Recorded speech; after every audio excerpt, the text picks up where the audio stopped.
गाजियाबाद शहर दिल्ली के NCR region का बहुत ही महत्वपूर्ण घटक है, जिसको सन 1974 में मेरठ ज़िले से अलग किया गया और सन 1994 में नगर निगम का दर्जा देकर विकसित किया गया।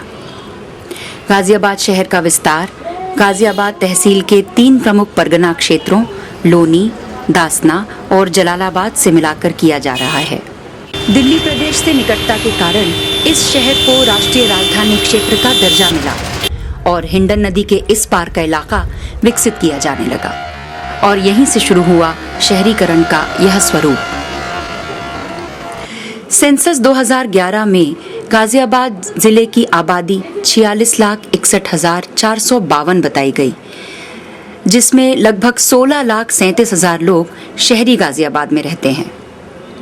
सेंसस 2001 व 11 के आंकड़ों को देखें तो पता चलता है कि एक दशक में शहरी आबादी में 67% की बढ़त हुई, जो कि एक रिकॉर्ड है। आज गाजियाबाद चारों दिशाओं में फैल रहा है। एक तरफ दिल्ली तो दूसरी तरफ मेरठ, इस ओर हापुड़ तो उस ओर नोएडा के समानांतर दौड़कर दिल्ली एक्सप्रेसवे को छूना। बड़े बड़े टाउनशिप्स, सोसाइटीज, बिल्डर फ्लैट्स इस शहर का हुलिया ही बदल रहे हैं। देश के सभी राज्यों से मध्यम वर्गीय नौकरीशुदा युवा यहाँ अपना घर बसा रहे हैं और अपनी भरी जेबों से सभी सेवाएं खरीदकर अपना रहन सहन ऊंचा कर रहे हैं। किंतु गाजियाबाद की तस्वीर का एक दूसरा भी रुख है। यहाँ देश के कोने कोने से एक दूसरा वर्ग भी चुंबकीय वेग से खिंचा चला आ रहा है, जिसे यह शहर तो नहीं बुला रहा, किंतु यहाँ मिलने वाली औनी पौनी नौकरियां उन्हें आमंत्रण दे रही हैं। बर्तन धोना, झाड़ू पोछा, खाना बनाना, आया का काम, कार की सफाई, प्रेस, ड्राइवर, माली, मोची, कूड़ा बीनना, बेलदारी, मिस्त्री, बिजली का काम, यह एक बहुत लंबी फहरिस्त है जो सफ़ेद कॉलर वर्ग को उनके जीवन की गाड़ी बढ़ाने में ईंधन का काम करती है।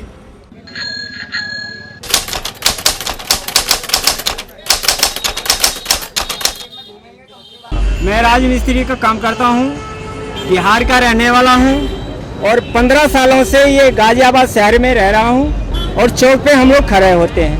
हम चौक पे इसलिए खड़े होते हैं जब हमें काम की ज़रूरत होती है, और जब हम चौक पे खड़े होते हैं तो हमें लोग ले जाते हैं तो उसमें हमारे पास बहुत सारी समस्या आती है।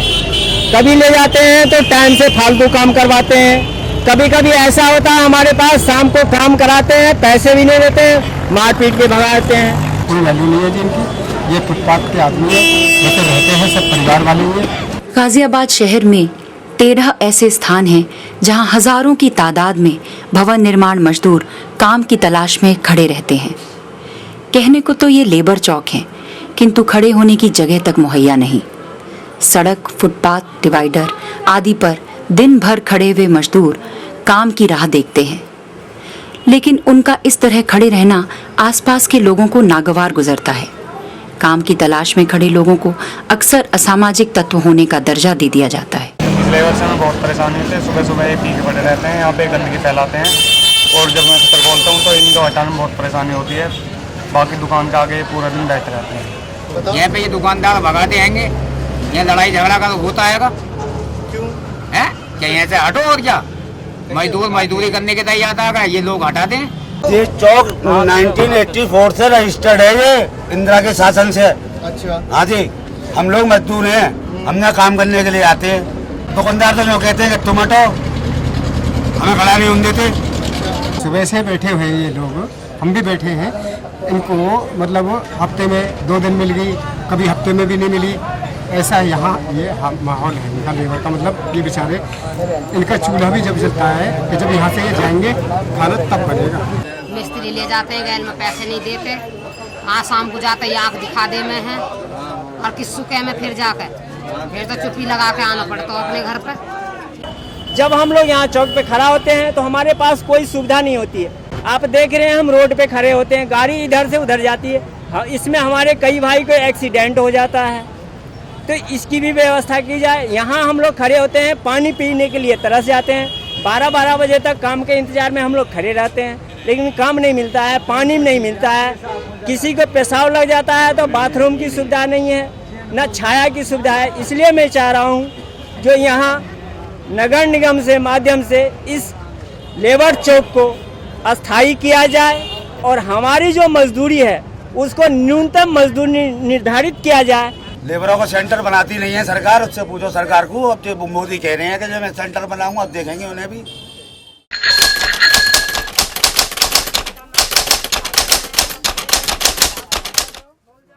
और जहाँ पर जब भी है ना कोई नेता अधिकारी आता है और यहाँ पर भरोसा देकर रैलियाँ ले जाता है और ये कहता है कि यहाँ पर चांदमारी पे तुम्हारे है ना सारे काम करवाएंगे, राशन कार्ड बनवाएंगे, तुम्हें मकान दिलवाएंगे, और कुछ नहीं होता। ना मकान मिलता है, ना चांदमारी पे है ना राशन कार्ड बनते हैं, ना पहचान पत्र बनते हैं।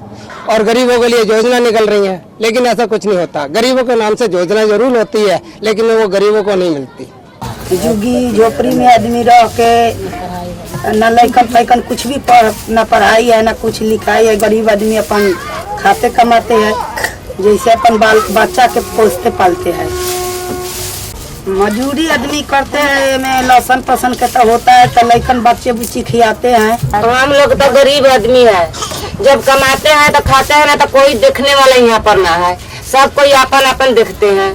जब हम लोग के बच्चे लोग के पेट न भरता है, अब जाते हैं तो 100 रुपया बेच के आते हैं, तब वो जेकर लिए है वो करे के धो के बाल बच्चा के खियाओ। साधन के मतलब ये हो गया ना पानी मिलता है, ये पर बच्चे लोग लेटरिंग करे जाते हैं, वो खातिर किसी मारने लगता है। तो लक्ष्मी नगर जाता है, हम लोग कबाड़ी बिन के लाता है, तब यहाँ बच्चे सब पाल रहा है। बनिहार आदमी कहाँ से लाएगा इतना, क्या करेगा? उसका कमाने वाला नहीं है, वो वही 200 रुपये से दिहाड़ी खड़ रहा है, वो अपना खा रहा है, राशन पानी ला रहा है। समस्या होती है, ये बात है कि इतना पानी का तकलीफ होता है, इंसान का हर चीज का तकलीफ होता है, और राशन पानी का दाम ज्यादा हो गया है। और हम लोग बनिहार आदमी है, 200 रुपये दिहाड़ी खड़ रहा हूँ, इतना कहाँ से लाऊंगा, कहाँ से बच्चे पालूंगा? गरीब आदमियों के तो बच्चे ही ना पढ़ पाते, क्या करें? घर का खर्चा चलावे या पढ़ाई करावे? सरकारी स्कूल में बच्चों को भेजते हैं तो वो भी कहते हैं कि जी क्या कहते हैं, नाम काट देंगे, फलाना कर देंगे, ढिमकाना कर देंगे। क्यों? सरकार तनख्वाह दे रही है, तुम क्यों नहीं पढ़ाते बच्चों को, क्यों नाम काटते हो? तो गरीब आदमी फिर क्या करे, कहाँ जावे? यही सोच के झुग्गी झोंपड़ी में पड़े, लेकिन झुग्गी झोंपड़ी में भी ना पानी है, ना शौचालय है, और ना कोई बिजली है, ना पंखा है, कुछ नहीं है। कुत्ता काट ले बच्चों के, उसके पहचान पत्र बगैर कुछ भी नहीं लग सकता, इंजेक्शन तक नहीं लगाते। अस्पताल जाते हैं, वहाँ भी वो कह देते हैं जाओ पहचान पत्र लाओ, राशन कार्ड लाओ, यहाँ कुछ भी प्रूफ नहीं है।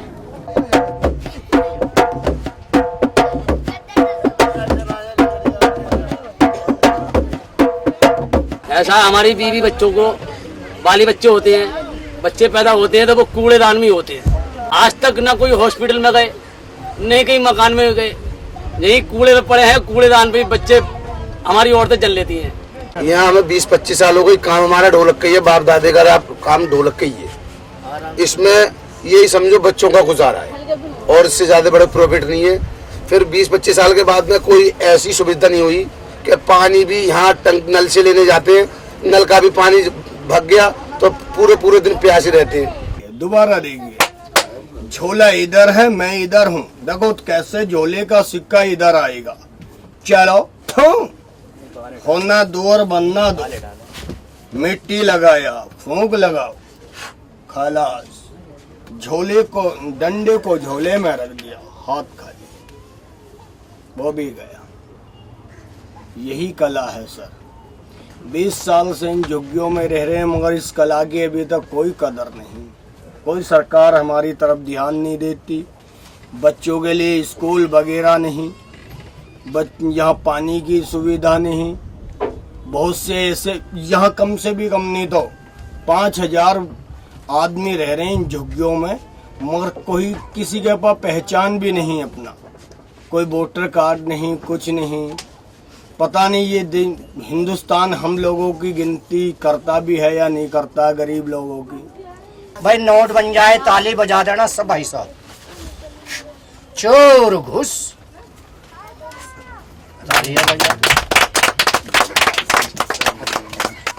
और हम जब अपना कहीं प्रोग्राम करने के लिए जाते हैं रोड पे, तो पुलिस वाले कहते हैं कि लाओ भाई तुम कहाँ रहते हो जी, हम चांद मारे झुग्गी झोपड़ी में रहते हैं।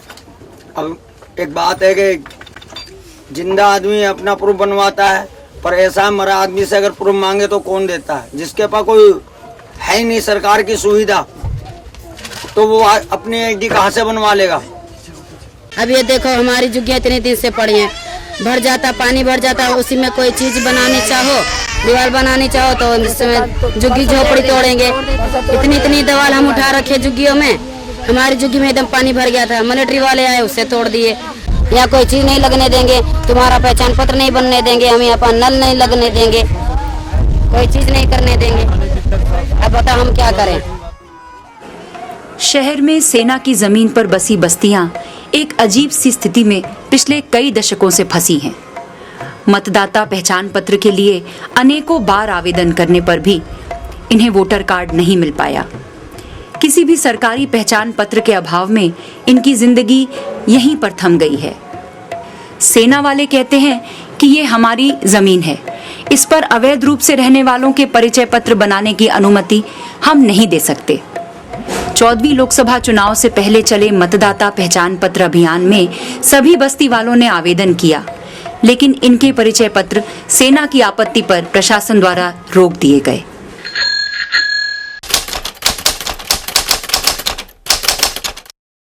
आज हमको 16 साल हो गए इधर रहते रहते, और इधर से उजाड़ी थी झुग्गी, फिर इसमें डाली सो 2 बार हो गई, फिर उधर डाली सो 3 बार हो गई, फिर के चौथा इधर डाली सो 4 बार हो गई, और 16 साल रहते हो गए इधर।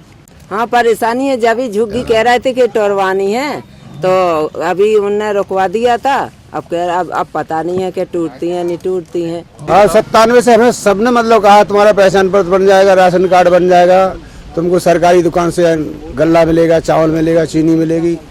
आज तक कुछ नहीं हुआ। फार्म भी भर चुके हमारे राशन कार्ड के लिए। उन्होंने दिया था ये हमें कागज के कई चीज तुम्हें गरीब आदमियों को दी जाएगी कि व्यवस्था रहने के लिए, वो साहब हमें ना मिल पाई, कच्ची बात में मिल पाई। उन्होंने मना कर दिया है कि MP के हो तो यूपी के हो, तो इसलिए हम चाहते गए हम जो MP के हो चाहे यूपी को हुए, मगर हमें तो चाहिए सुविधा चाहिए कहीं रहने के लिए। यहाँ तक यहाँ नहीं दो तो गांव में दो, कहूँ तो दो, मगर भाई ऐसी व्यवस्था है नहीं है कि अपने हाथ से लगा लेंगे। अभी वहीं से भग गया है, यहीं आए तो हम यहाँ से भगा रहे। बहुत तकलीफ की बात, छोटे छोटे बच्चे हैं पढ़ते हैं, वहाँ कहाँ ले जाएंगे हम यहाँ से। जब हम स्कूल जाते हैं तो यहाँ कोई तोड़ने आता है झुग्गी, तो पढ़ाई में मन नहीं लगता है कि कोई झुग्गियाँ ना तोड़ दे, तो इस वजह से हमारी पढ़ाई में भी प्रॉब्लम होती है। हमारे एग्ज़ाम होते हैं तब भी हमारी प्रॉब्लम होती है। झुग्गियाँ तोड़ता है तो हमें बहुत बुरा लगता है कि अब कहाँ जाएंगे, कहाँ रहेंगे। 9 महीने के लगातार संघर्ष के बाद भी कर्पूरीपुरम बस्ती आखिरकार 17 जुलाई 2014 को गाजियाबाद विकास प्राधिकरण द्वारा तोड़ दी गई। समुदाय छितर बितर गया।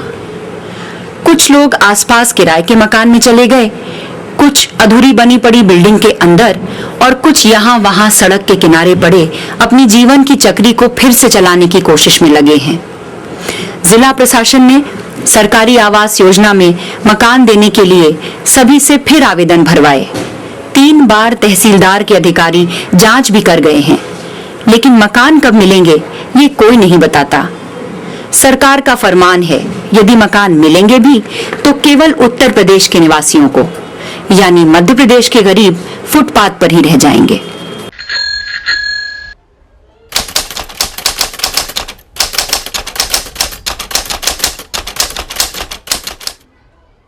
IHSDP योजना के अंतर्गत सन 2006 में 1236 मकान पारित हुए थे। आज सन 2014 में 802 मकान ही बन पाए हैं, बाकी आधे अधूरे पड़े हैं। कहीं बेदखली की जल्दी मची है तो कहीं मकान पूरे करने की सुध ही नहीं ले रही सरकार। चार हमारे झुग्गी आए हुए हैं। अच्छा ये हुआ छत मिल गई, मतलब लाइट की, सीवर की, सड़क की, सब चीज की परेशानी बहुत है। देखो रोड की वजह से हमारे बच्चे आते रहे, रात में वही रहते हैं ड्यूटी से, रोड थोड़ी बारिश हो गई बच्चे वही रहते हैं, बहुत परेशान हो रहे हैं हम। और पानी भर गया तो मच्छरों से बच्चे इतने बीमार पड़ रहे हैं। रोड कब बनती है, यहाँ कब सुधार होता है, सिविल लाइन ऐसी ही पड़ी हैं। सारे परेशानी यही, ज़्यादा परेशानी यही है। रहने को तो मकान मिल रहे हैं, खाली मकान उनको थोड़ी चाट खाते हैं, कुछ सुधार ना हो रहा है यहाँ। तो इस सुधार की वजह से बहुत परेशान है। हमें तो कहीं भी चलने को हम तैयार हैं चलने को। रास्ते टूटे फूटे हैं, कोई ऑटो नहीं चलता, एक आध ऑटो चलता है तो वो किराया भी ज़्यादा लेता है। तो आम जनता परेशान है। गवर्नमेंट ने सिर्फ फ्लैट दे दिए हैं, पर बुनियादी चीज़ों की ज़रूरत है। साइड में यहाँ पर ये तालाब भरा रहता है पानी का हर टाइम, क्योंकि यही पानी पंप में जाता है, तो अधिकतर पंप ये बंद रहता है, तो जिस वजह से कि पानी इकट्ठा होकर लाल क्वार्टरों की तरफ ही आता है। तो यही चीज़ें हैं जो कि यहाँ पे बहुत समस्या पैदा कर रही हैं। शहर की सबसे शांत यात्री सवारी है रिक्शा, जिसके बिना सड़कें बाजार सब सूने लगते हैं। पर कभी प्रशासन ने सोचा है कि रोज कितनी परेशानियों से जूझते हैं ये रिक्शा चालक?